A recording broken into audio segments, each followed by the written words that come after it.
Hey everyone, welcome back to another episode of Planet Vulkan.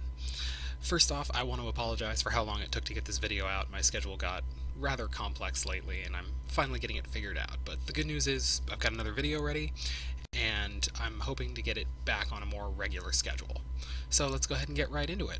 So where we left off in the last video, we had the engine was properly rendering, we had a triangle on screen, and our swap chains being recreated as necessary. But all of the vertex data that we had was still hard-coded in the it was hard-coded in the shaders, and we don't want that because that's going to prevent us from actually making any changes to what kind of data is being passed in. So what we actually need is we need to create a vertex buffer, which will pass the vertex data into the pipeline, and that way we can change it at will. So first off, let's go ahead and get rid of those hard-coded vertices that we had in the shader. So that was in our vertex shader. We're going to go ahead and open that up. So here is our shader as we left it, our vertex shader, and these were all the hard-coded vertices and colors that we had for that triangle. Now we don't want these at all. What we're going to do is we're going to replace them with vertex attributes that can be passed in.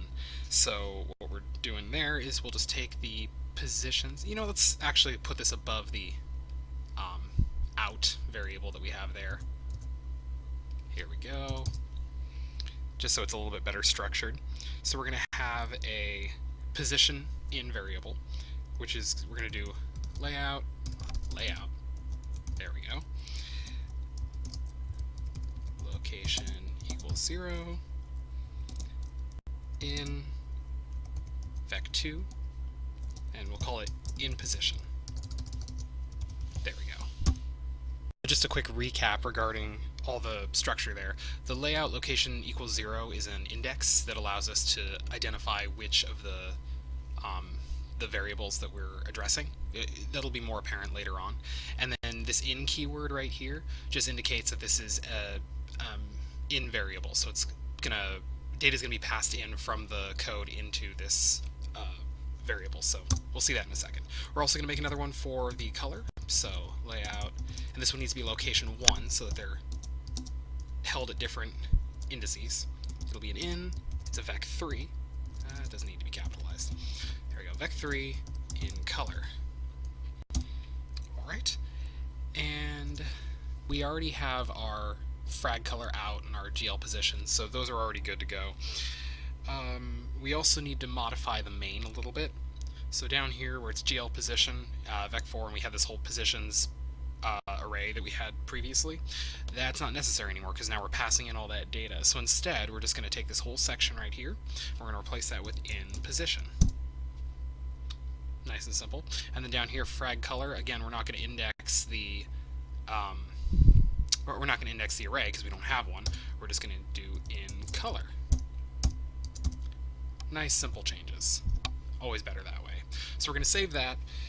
That should take care of everything we need for the shader. Before we move on, one thing that I forgot to do earlier and I would recommend doing now is recompile the shader. We have this compile batch file that we made.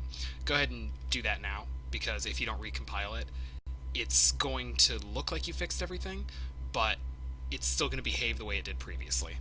It's a silly mistake, but I made it, so I'm sure other people do too. Anyway, so that's recompiled now. Let's go ahead and get back to the engine code. So now we have a shader that can accept vertex data. The problem is we don't have any way of actually passing in that vertex data from our engine.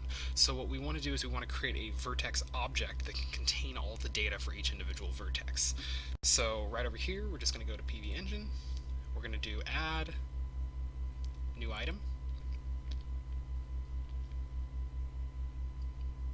Taking a little while. Come on. There we go. Alright, and we're just going to do a header. And we'll just call this pv vertex.h.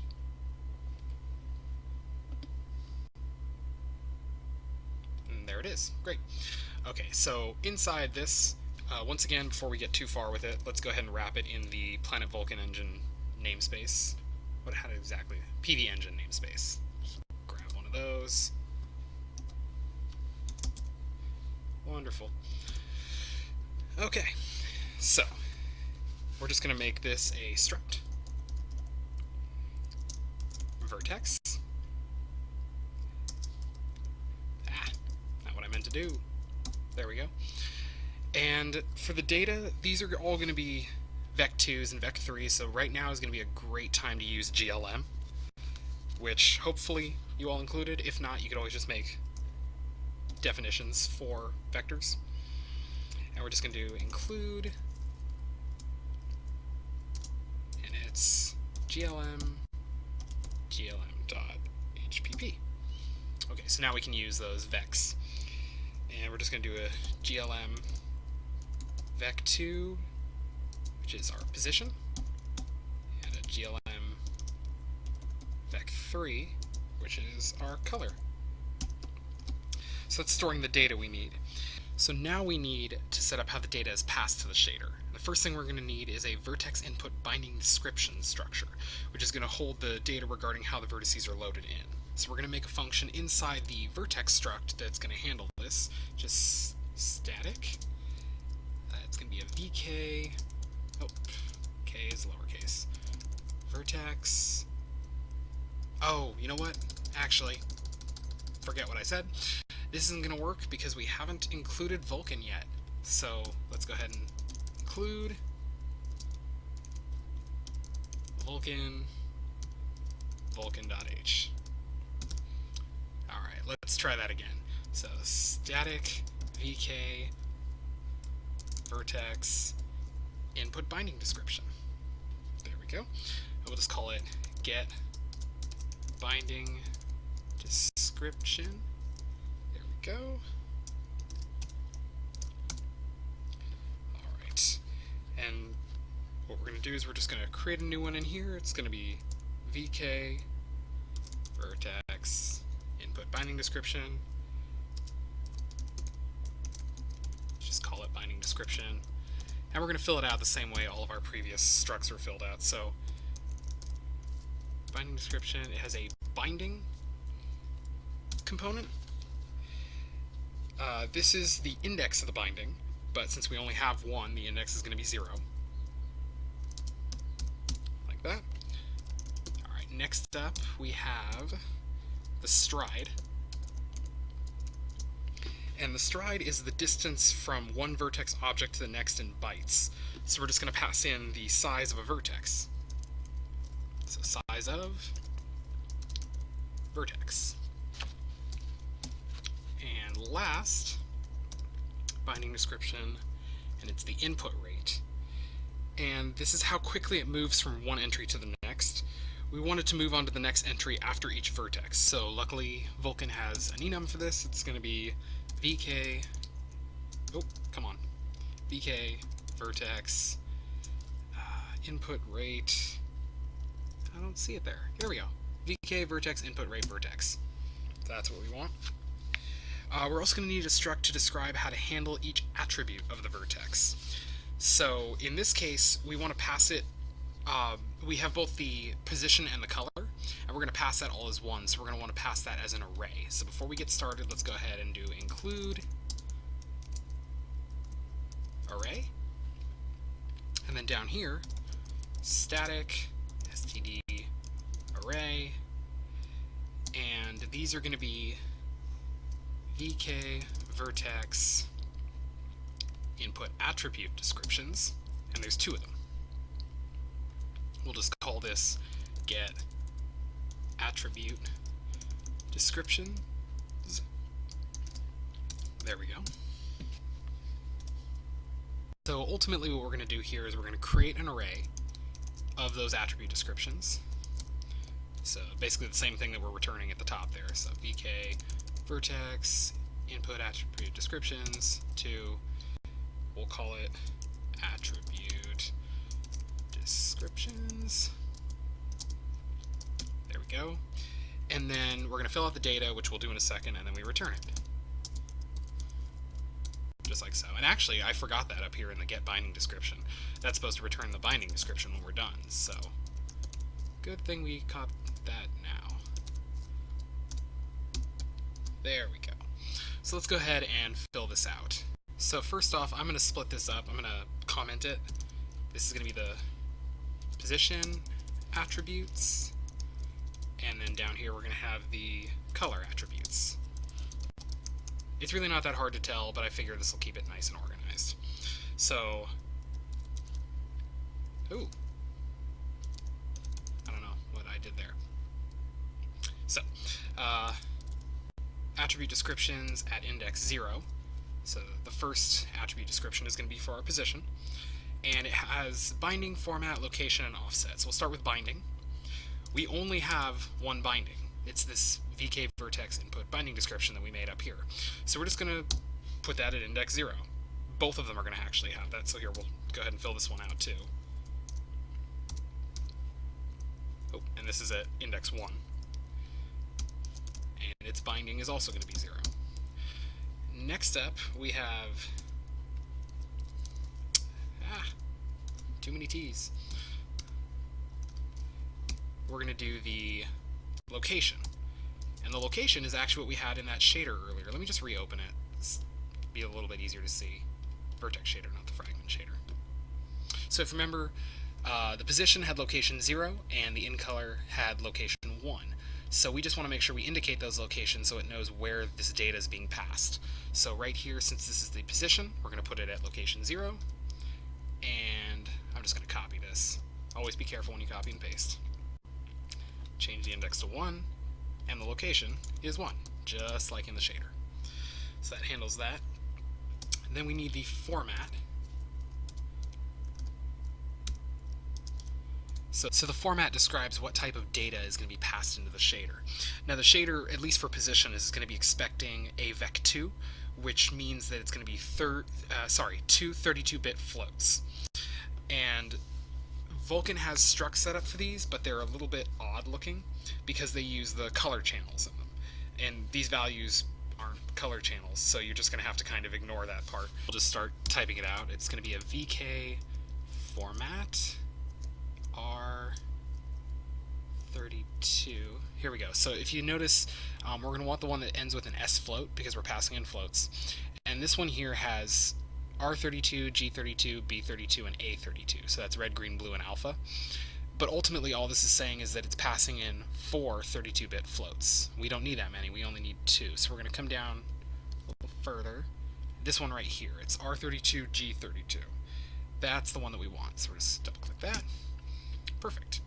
And down here for color, since color is, using color channels, it's actually going to make things a little bit easier on us in this case. So once again, we're doing format, and we know we want 3 32-bit floats because we're passing in red, blue, and green. We're not passing in alpha. That's already being set to 1. And so we can just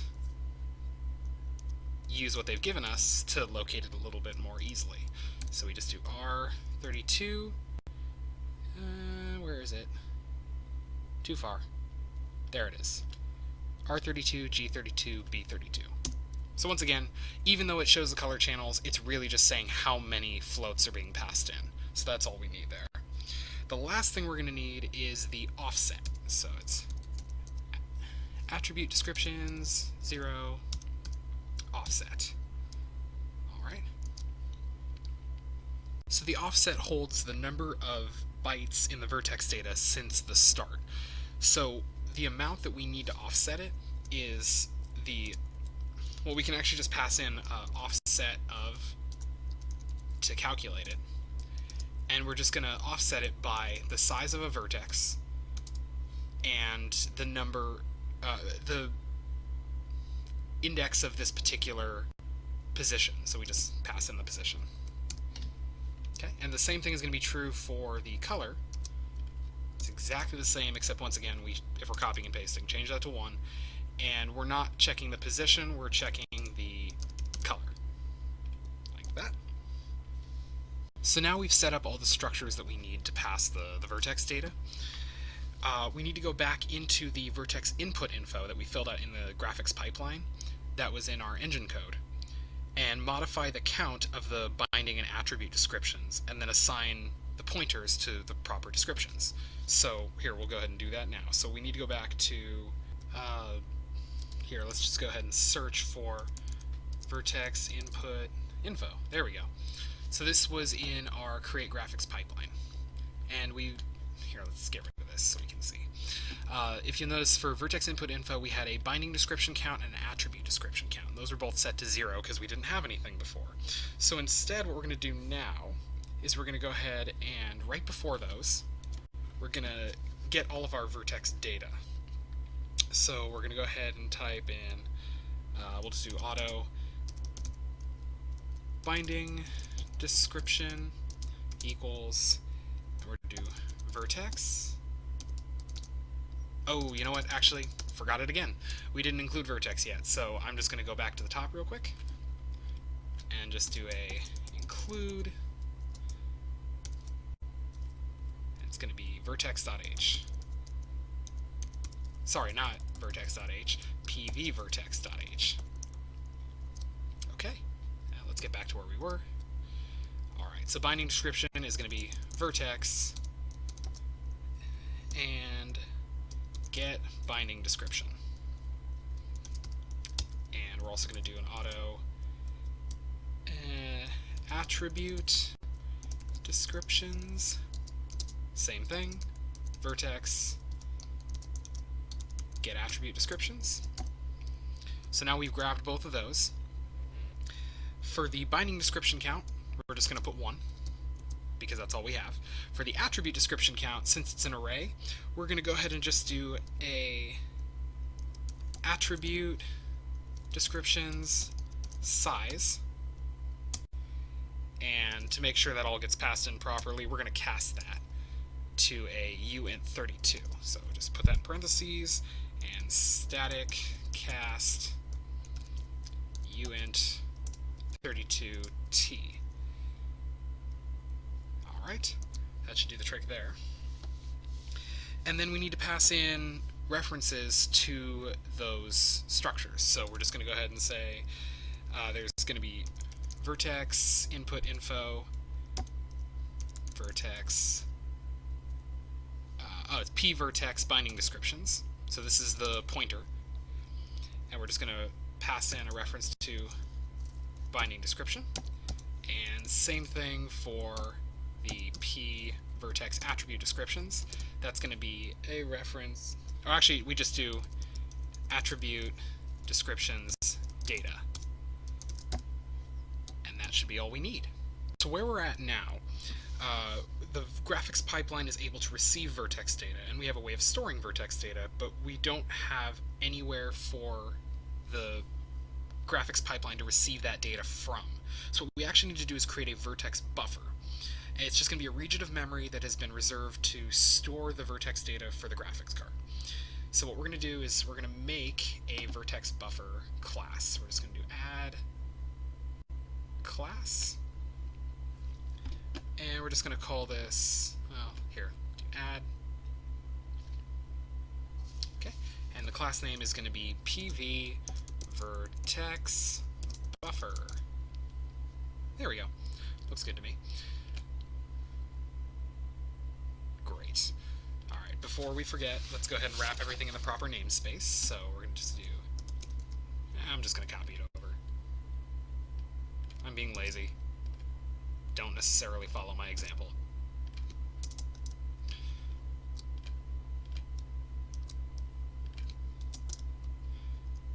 There we go. So we have our vertex buffer. Now before, well, you know what, let's go ahead and get right into it. We do need to include the vertex type, so we're just going to do include pv, oh, there we go, pv vertex.h. And now, since this is a vertex buffer ultimately, the main thing we need is for it to have an actual Vulkan vertex buffer, or Vulkan buffer, honestly. So it's just vk buffer, and we'll call that vertex buffer. So that's just going to be stored privately within this class. Of course, we're going to need a way of accessing it from the engine, so we're going to make some getter functions. We're going to have vk buffer pointer get vertex buffer. There we go. And that's just going to return a reference to the vertex buffer. Nope, I did that wrong. There we go. Now we need a way to actually create this vertex buffer. So we're going to go ahead and make a create function. It's going to be void create. And internally this is going to call the actual Vulkan create function. So what we're going to need to pass into it is a reference to both the physical device and the logical device. We'll see why in a second. So const vk device pointer logical device and const vk physical device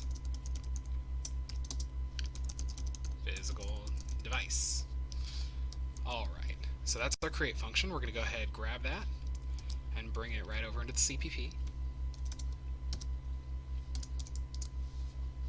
And as always, don't forget to give it the proper scope. Alright, so here is our create function. Now once again, I'm going to work backwards because I always feel like it makes a little more sense this way.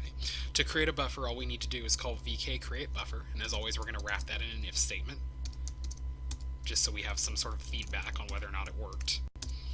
So it's going to be if vk create buffer, and we're going to pass in, this requires, okay, so we need the logical device, we need a pcreate info, the pallocator, and a pbuffer. So once again, we passed in the logical device right here, so we're just going to go ahead and get the object pointed to by logical device. We're going to pass in a buffer info that we have not created yet. So actually, I'm just going to add that in right here real quick.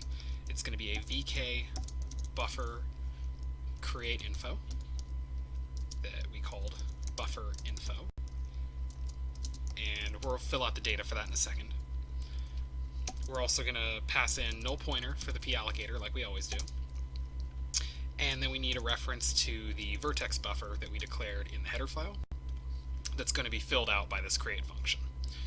So if that entire create function does not equal vk success, then it failed. So we're going to go ahead and return an error like we always do. So throw std runtime error, and it's going to be failed. Let's keep things correct. Failed to create vertex buffer. And else, we're going to do a cout and say that, wow, that changed very quickly. Cout. Oh, you know what? This is once again a case of me not including the right things. So we're just going to go ahead and include IOStream. Alright, and that should do the trick. Let's see if we can get our cout now. Yep, there it is. Cool. So std cout, and we're just going to say vertex buffer created successfully. There we go. And end line, of course. Alright, so now we need to fill out that buffer info. So, buffer info, the S type, as always, just going to be a VK structure type that's predefined. And in this case, it's a buffer create info. We're also going to need a size, and actually, there's no way for us to get a size yet because we're not passing in any data. So before we get any further into this, let me go back to vertexbuffer.h. Now, if you remember, we had the vertices hard-coded in our shader before. We're still going to hard-code them, but we're going to hard-code them in this vertex buffer, because ultimately this is what's going to be passing the data. We're not going to leave them hard-coded, but for now, this will be a good way of getting around our problem. So just underneath, we can just do it in private, I believe. We're going to make a const std, you know what? I need to include vector. Include vector. And this is going to be an std vector. There we go. And it's going to be a vector of vertex objects. We'll just call it vertices. put it down here so it's very visible. And so this vertex vector is going to contain it's going to be a vector of vertex objects, and each one is going to contain all the data for that vertex. So we're just going to get all of the necessary data. So the first one, we'll just pass in the same values we had before. I have them written down, but you could just always copy and paste them from the shaders. So it's going to be 0.0f, negative 0.5f, so that's the position. And then the color is 1, 0, 0, 0, 0, 0. Okay, so that's what a single vertex's data will look like. You have the 2 floats for position and the 3 floats for color. Then we can just do a comma, and I'm just going to copy and paste this and then modify its data. It'll make things a little easier. Oh, it's spread it out for me. Alright, well, fair enough. Kind of messed with my structure there. Whatever, this'll work. So we've got that, we need a comma here, and this one gets changed to 0.5, 0.5 positive, this is a 1, this is a 0, and by the way, you don't have to change these, it's just, the position matters if you want to still have a triangle. The colors really don't. I mean, we can have any color we want at this point, but I'd like it to look exactly the way it did before, so I'm going to be a little bit nitpicky about this. Almost done. Alright, so now we have this vertex vector. That needs to be a semicolon right there. And we can pass this in as all of our vertex data. So back to our create function, we're going to have buffer info size. And for the size, we're just going to do a size of call. And to calculate that size, we're going to get the size of the first vertex, which is really just the size of any vertice. So we'll just do vertice 0. And we're going to multiply that times the size of the vertices vector. So, in a nutshell, that is the size of one vertex times the number of vertices that we have. Oop, I did that wrong. It was size of a single vertex, like that. So, there we go. That's the size we need. So, we also need to fill out a buffer info usage. Now, the usage just indicates what the data in the buffer is being used for, because this could be any kind of buffer. Since we're using it as a vertex buffer, we're just going to set it to vk buffer usage vertex buffer bit. Alright, and last up, we have buffer info sharing mode. The sharing mode just indicates whether this buffer will be used for multiple queue families or for a single one. And we're only going to be using this buffer for the graphics queue, so we're just going to set it to vk sharing mode exclusive. There we go. This will create our buffer successfully. We also should have a way of cleaning up that buffer. So we're going to go back to the header, and we're going to make a void cleanup. Right.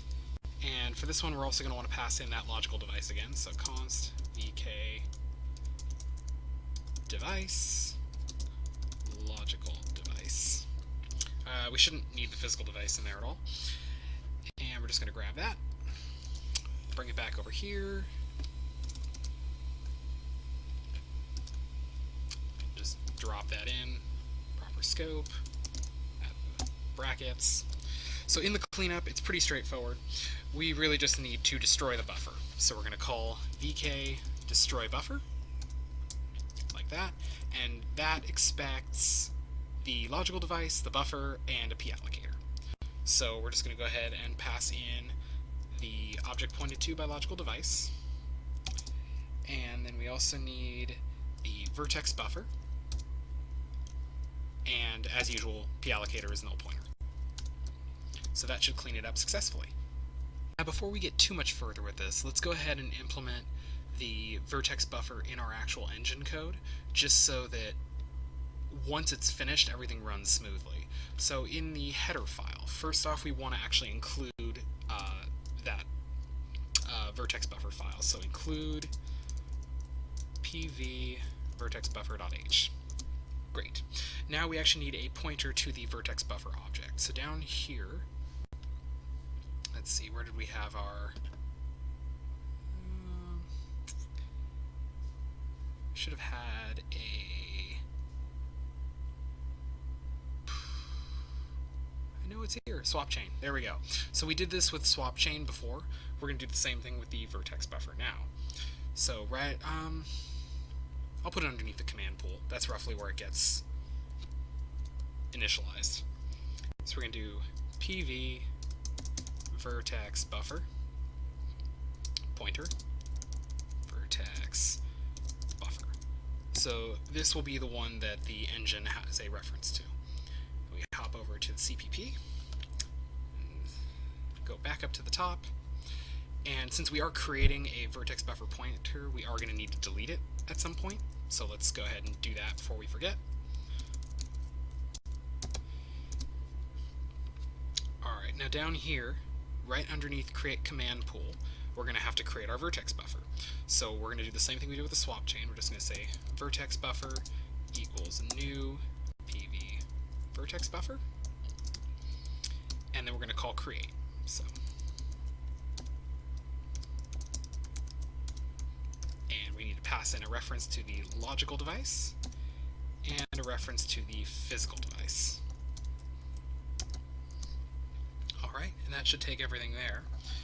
We also need to make sure that it gets cleaned up properly. So down here we have this whole cleanup Vulkan, and there's a cleanup swap chain function, which just goes ahead and calls all the cleanups for the swap chain. Now there isn't as much involved with the cleanup for the vertex buffer, so all we need to do here is we're just going to go to right after it cleans up the swap chain, and we're going to go ahead and call vertex buffer cleanup. Ooh, did that wrong. There we go. Cleanup. And we're going to pass in that reference to the logical device. So now it should be created, cleaned up, and deleted properly. So we have our buffer, it's being passed in properly. Things are set up pretty nicely. The only thing we haven't done yet is we need to actually allocate memory to the buffer, because if you don't do that, I mean, it's not really of any use. So first we need to determine the memory requirements of the buffer, and we're going to call vk buffer get memory requirements to do this. So right underneath where we successfully create the buffer, we're going to call, like I said, vk get buffer memory requirements, and we need to pass in the logical device again, a vertex buffer, which is the one that we've already created, and a memory requirements object, which we don't have yet, so we're just going to make one right here real quick. It's going to be a vk memory requirements. Call it mem requirements, and we'll just pass that in as a reference here. It's going to go ahead and fill that out for us. Okay, and then to allocate the memory, we're going to go ahead and call vk allocate memory. And once again, I'm going to just do this all backwards. In fact, you know what? I'm going to grab this, because this is pretty much the structure we need every time. And we're going to change this to vk allocate memory. Okay, and that needs the logical device, a p allocate info that we don't have. I'm just going to delete this so I don't accidentally pass the wrong thing. Null pointer for the p allocator again, and for p memory, it's going to populate a vk device memory, which we don't have yet, but we should. So we're going to hop right back over to the pv vertex buffer.h file. And besides having this private vk buffer, we're also going to have a private vk device memory. And that's going to just be called Vertex Buffer Memory. There we go. And now we can hop right back over to where we were. This is going to get replaced with the Vertex Buffer Memory. There we go. And then we're going to change this, so failed to create, here, we'll change this to failed to allocate Vertex Buffer Memory, and Buffer Memory allocated successfully. Okay, so now we need this right here. We need that allocate, VK memory allocate info. So right underneath where we get the memory requirements, we're going to make a VK memory allocate info. We'll call that allocate info. And now that we at least have it, let's just grab that name and drop it in right here. Needs to be a reference. Okay, so that's filled out. Now we're going to go ahead and fill out this allocate info. So allocate info S type, and that's going to be a VK structure type memory allocate info. There it is. We're also going to need an allocate info allocation size, and since the mem requirements has already been populated, we're just going to go ahead and say mem requirements dot size. And last up, we need, wish I could spell, allocate info, and this is going to be memory type index. And as of now, we have no way of retrieving this. So what we're going to do is we're going to create a new function called find memory type, and it's going to get called right here. So let's hop back over to the .h really quick. So what we're going to do here is in the private area, we're going to make a new function. It's going to return a uint 32t, which is going to be our memory type index. We're just find memory type, and this is going to need a VK physical device, and this is the reason that we actually passed in the physical device to the create function before. It's because it's going to get used right here. We're also going to need a typed filter, which is a uint32t, and we're going to need VK memory property flags. And we'll just call that properties. So this will allow us to determine exactly which type of memory we want to use, what's going to be optimal in this situation. So hop back over here, drop it down right there, get the scope again. Alright, so now we just need to fill out this find memory type. First thing we need to do before we get started is we need to find out what types of memory are available. And the way we do that is we call VK get physical device memory properties. Alright, and this you just pass in the physical device, which we have, and you also pass in a mem properties structure, which we haven't actually created yet. So here, you know what, right here, real quick, we're just going to do VK physical device memory properties. We'll call that mem properties, and that's what's going to get passed in right here. Alright. So now that this mem properties variable has been filled out, it has an array within it that contains all the memory types available. So we're going to iterate over the memory types and look for one that matches what we need. So let's go ahead and just create a for loop. We're going to say for uint, there we go, 32t I equals 0, and we're going to iterate over the count of the memory types, which is contained in it. We just do mem properties dot memory type count.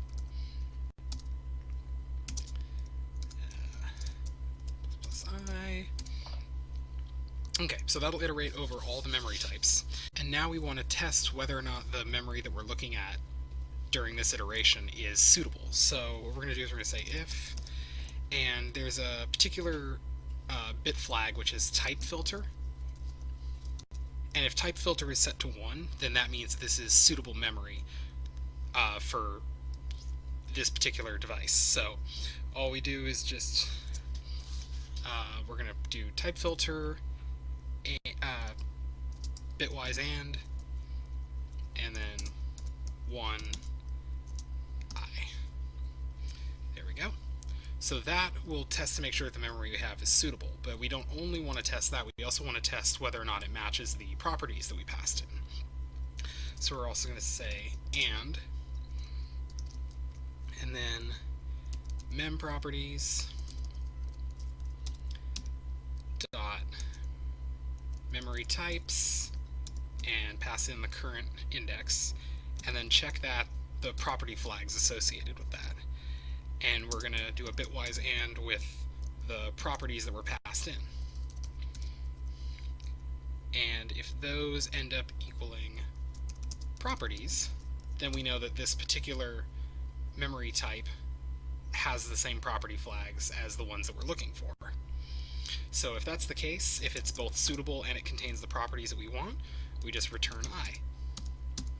So this will end up returning the necessary index that we need. And just in case it fails, let's just go right here and add a throw std runtime error.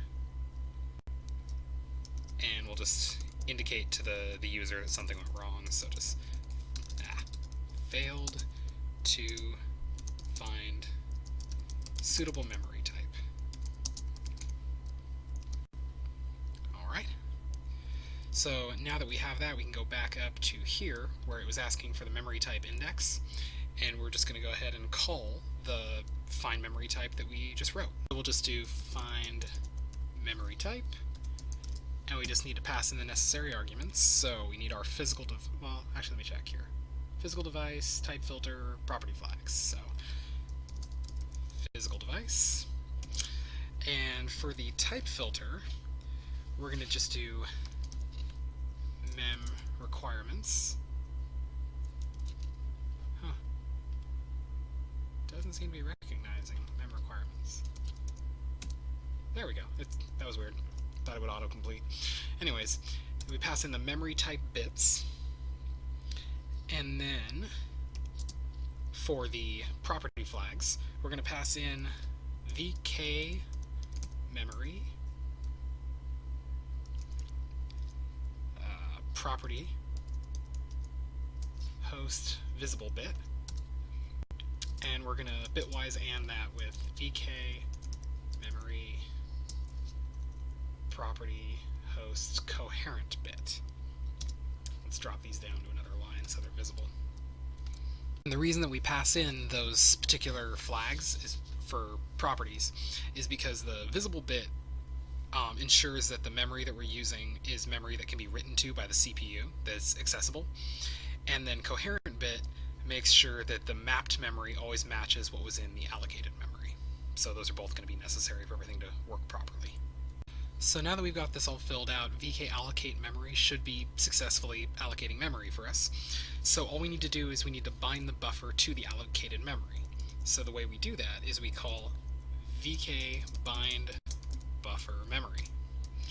And this expects the logical device, so we just pass that in, like we always do. Alright, and we're also going to need the Vertex Buffer that we already created, the Vertex Buffer memory that we also already created, and we're also going to need, this last argument is, it's an offset from the start of the allocated memory to where the buffer begins, but we can set this to 0 since the memory is allocated only for this buffer. So one other thing we should probably do before we move on is, since we've now set aside memory specifically for this buffer, then we need to free that memory when it's no longer in use. So down here in the cleanup function, we're also going to add in, after we destroy the buffer, we want to free the memory. So we just call vk free memory, and we're going to pass in the logical device again, then the Vertex Buffer memory that we created, and a null pointer for the p-allocator. So that'll make sure that that memory is freed up and we don't have any sort of memory leak. we're nearly done here. Now we just need to take our vertex data and copy it into the buffer. So what we're going to do is right here, after we bind the buffer memory, we're just going to make a void pointer for the data. And then we're going to call vk map memory. And this is going to map the buffer's memory into the CPU accessible memory. So we're just going to pass in, what does it need again? It's the logical device, the memory, the offset, the size, and the data. So we're going to do logical device. Then we need the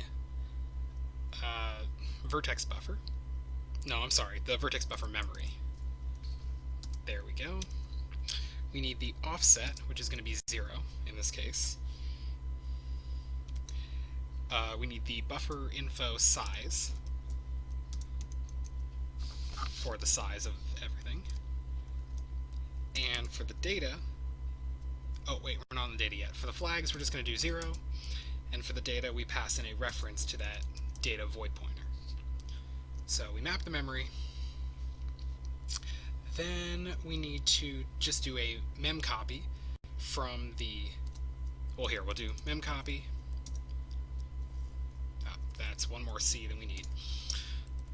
So memcopy, and you'll notice that this has, the first pointer is the destination, the second one is a source, and the third one is the size of the memory. So for the destination, we want that to be data. Didn't mean to put that there. Data. There we go. For the source, we want our vertices array dot data. And for the size, we just need, this should have parentheses. There we go. For the size, we're just going to use bufferinfo.size, but we do need to do a quick cast to size t. There we go. Alright, so we map the memory, we do a memcopy, and then we need to unmap the memory. So that's another vk unmap memory. And that one we just pass in the logical device again, and the vertex buffer memory. And that should take care of it. Everything's ready for our vertex buffer now. We just need to actually bind the vertex buffer to the rendering. So we're going to go back to, should be in our engine here, we're going to go to the create command buffers function. Close enough. Alright, and in here, we're just going to add code to bind the vertex buffer. So, where did it go? Here we go, vk command bind pipeline. And we're going to change this, so, right after this, sorry. We're just going to add in vk buffer,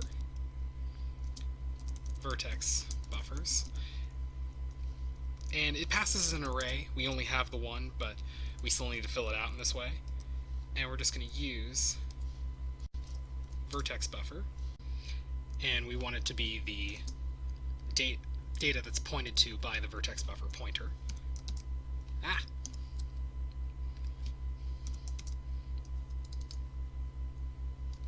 Okay, and then we do get vertex buffer. There we go. Just taking a second to catch up. Alright, so we do that, and then, actually that's perfect, that's all we need, because that will successfully give us our single vertex buffer. Even though it's an array, we only have that one. And then we're also going to need to do a vk device size, this offsets, and we have to declare this, but we don't actually care about offsets because we don't have an offset, so we're just going to pass in 0 for that.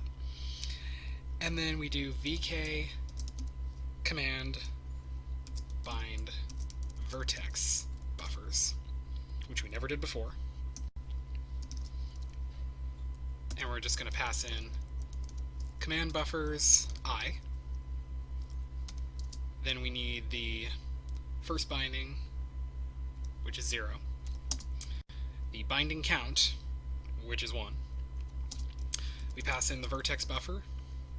Sorry, vertex buffers, the array that we created. And then we also pass in the offsets. And that should successfully bind our vertex buffers. So we also need to modify the draw command to take in the size of the vertices vector, since it can now vary in size. We're not necessarily going to have the 3 hard-coded vertices that we had from before. So in this vk command draw, where we had the 3 before, we need to actually pass in the vertices dot size. So we're just going to do vertices. Oh no, I'm sorry. Can't do that because we don't actually have a way of accessing the vertices size from here. So we're just going to hop back over to our vertex buffer real quick. Sorry, the .h file. And we need to have a way of getting the size. So we're just going to make a quick getter function. So just right here, drop down, and we're just going to make a uint32t get vertices size. Let's get rid of that capital E there. And this is just going to return vertices dot size. Make things real simple. Alright, so now we can hop back over here, and we can just say, all we have to do with this one is do a vertex buffer get vertices size. And we're going to do another cast with that. So let's surround this with parentheses. And just... Actually, you know what? We don't need to do a cast with that. I take it back. It's coming back as uint32. That's what we need. So that should be perfectly fine like that. We're about to test it, so we'll see how it goes. So we've now bound the buffer to all of the drawing, and our buffer should be ready to go. So let's give this a run and see if it actually works. It's going to take a second to build, as always. Let's make sure everything shows up properly. Get rid of that. If this ever starts to take too long, I'll go ahead and cut it out. Looks like there were errors, so let's find out what those are real quick. Oh, that's a stupid mistake. This needs to be a return.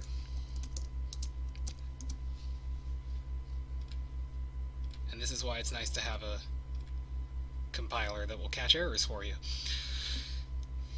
Alright, one more try. Excuse the stupid mistake.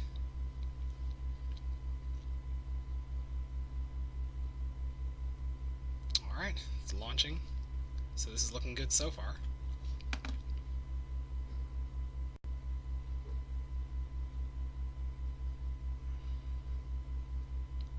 Come on, you can do it. And there we go. So if we look over here, you can see the vertex buffer was created successfully, the memory was allocated successfully, and we still have our triangle. So things seem to be working pretty well. Now, just a quick demonstration of why this is useful. I'm going to close it up real quick. And if we hop back over to the buffer where I created this array of vertices, this is being passed in by the engine now. It's not hard-coded. So if the engine were to change those values, like if we were to change the color of one of these vertices to all zeros, which should be white, and then run it again, you'll notice that our triangle should change. Let's see if we get that outcome. There we go. And see, the colors are completely different now. Oh, actually, I'm sorry. I think I made that black. Let's go ahead and try swapping it to ones.